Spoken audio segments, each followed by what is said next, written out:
So, hello everybody and welcome to Paris. Imagine to yourself driving on the A3 from Charles de Gaulle Airport towards the city, approaching an off-ramp to your right. As you approach the off-ramp, you look ahead and you start to make several driving decisions. Driving decisions such as at what speed and what angle to enter the off-ramp. Those driving decisions by themselves are driven by several factors. Several factors such as the amount of traffic, the road conditions, and the weather, to name a few. Once you hit the off-ramp, you start adjusting. You're adjusting by looking ahead, as well as by feeling physically the physical dynamics between the vehicle and the road. Those physical dynamics are called tactile dynamics. If you enter the off-ramp too fast, you might feel that you're being thrown out of the curve and might slow down. If you hit a rough patch, you might feel that you're losing control and you'll adjust your wheel angle. This is only one use case or one example of something that we're doing as human beings all the time, almost subconsciously. We're combining the visual sense with the tactile sense, in the sense of touch, in order to make best-informed driving decisions. And vehicles, autonomous and smart vehicles, that are being controlled by computers need to mimic this fusion of those two senses as well. For the last few years, lots has been invested in terms of money and resources in order to enable smart and autonomous vehicles with the ability to see. For instance, this last year, $350 million have been invested in LiDAR technology in equity financing alone. And transactions such as the acquisition of Mobileye by Intel have been focused on visual technologies as well. Very little has been invested in enabling the same vehicles with the ability to feel the dynamics between the vehicle and the road. Hence, the tactile sense is the missing sense. For the last 10 years, the autonomous smart vehicles industry has come a long, long way. It came a long way from being a question of if to being a question of when and to what extent.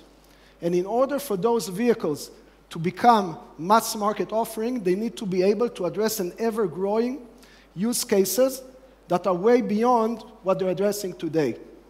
Those vehicles need to be able to go beyond roaming the coffee shops around Palo Alto, where I live, and I see them every day at 40 miles an hour. They need to also be able to zip the Autobahn at 120 kilometers an hour in a rainy day. My name is Amit ניסנבאום. I'm the CEO of Tactile Mobility. If you ask yourself what this logo is all about in a second, you'll see. And we're here in order to enable smart and autonomous vehicles with the missing sense, with the tactile sense, with a sense of touch. What you see in front of you is a map of our hometown of Haifa. It's a tactile map.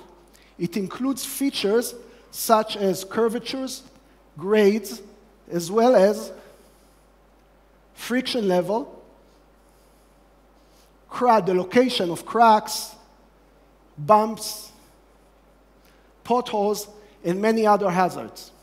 And what's nice about this map is that it's continuously being refreshed and self-produced by a set of vehicles installed with our software technology that are roaming the streets in the course of them doing their daily routine.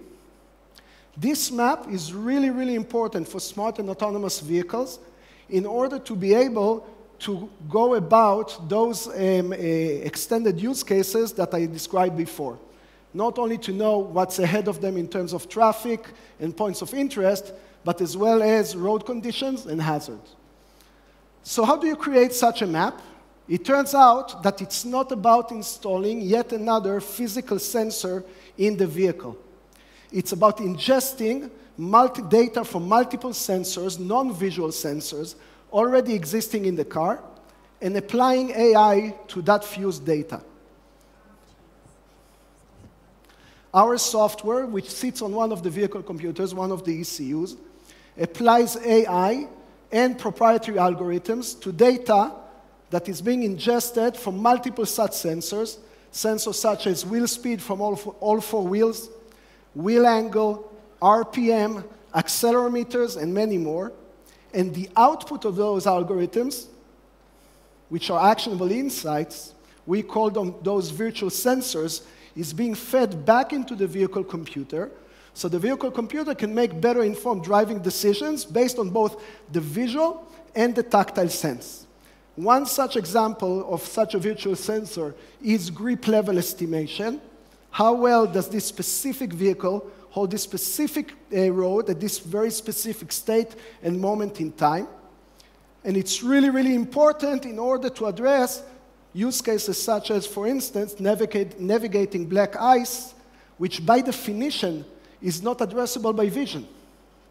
And OEMs that we've been working with are telling us that this virtual sensor alone, and we produce many others, is applicable to 16 use cases in the vehicle. Use cases such as improved ABS,